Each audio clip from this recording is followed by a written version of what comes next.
to our new project car. So you like off-roading, but you got a Corvette. What do? You make an off-road Corvette. So I'm gonna go through the car as I got it. This was not the nicest Corvette on the market. I know, crazy. But I think it's perfect for what I want to do to it. Not really ruining a good car. Just kind of screwing around with a kind of crappy one. So here she is in all her glory.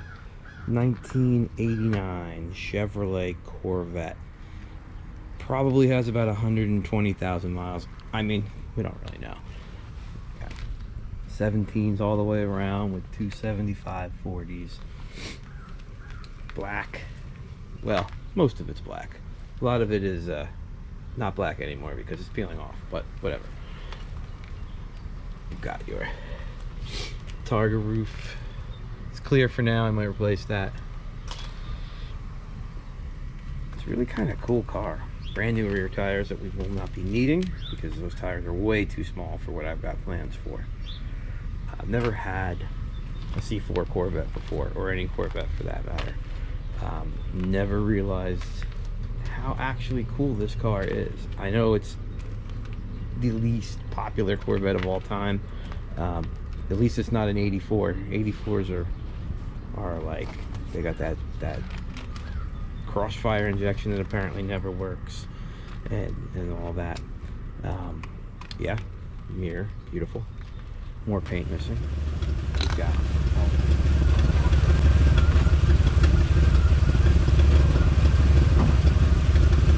I know you want to see the inside of this awesome, beautiful automobile, so let's get to it. Door handles work, so that's always a plus.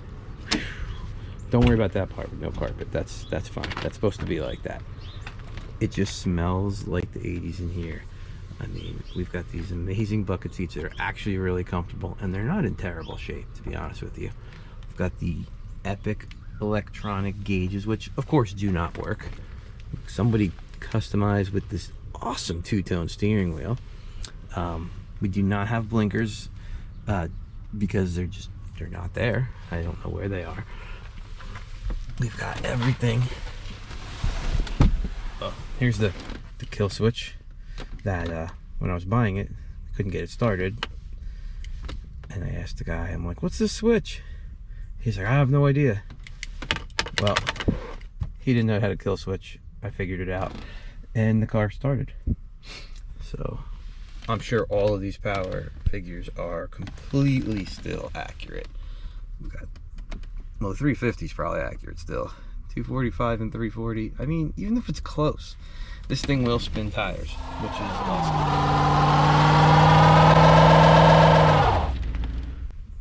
All these gauges, which, I mean, they may work, but because that doesn't work, we have no freaking idea.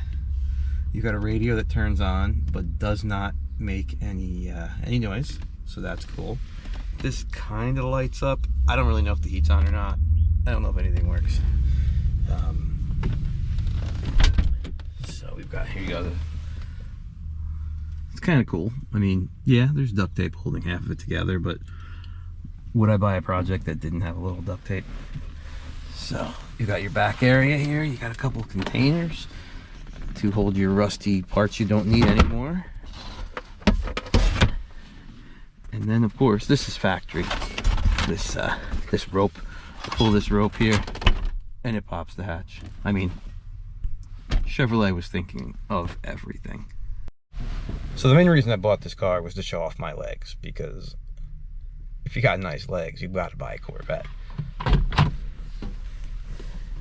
You just gotta like climb out of this thing. See that?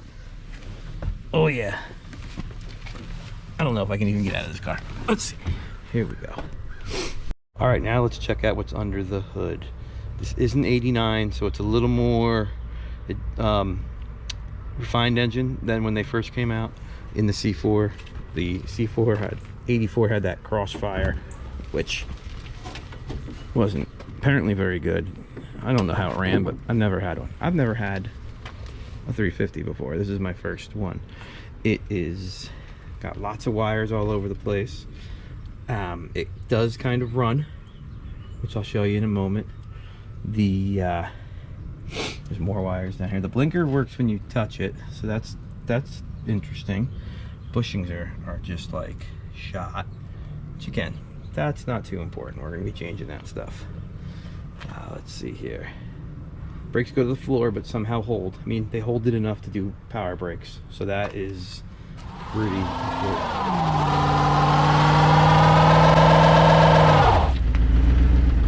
So, but you got to hear it run, because the exhaust manifold gasket on the one side, I'll show you, is basically non-existent, and it's just like I could probably stick my finger in there almost. No, not that bad, but it's completely gone. You can just see the gap of where all of the exhaust is coming out.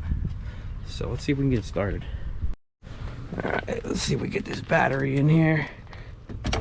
This is I know you can take this panel off to get in here easier, but this is the way it was when I got it, and yeah, that's how we're doing it. Let's see here. Okay.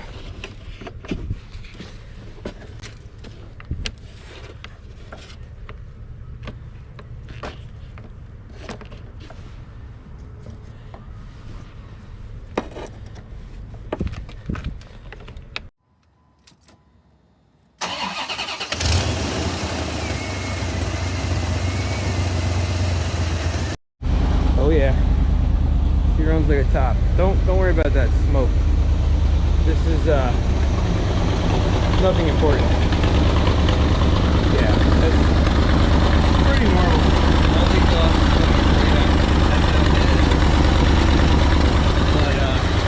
But most of my cars smoke like this. But she runs. I think that's for as cheap as I got this, I think that's a big plus.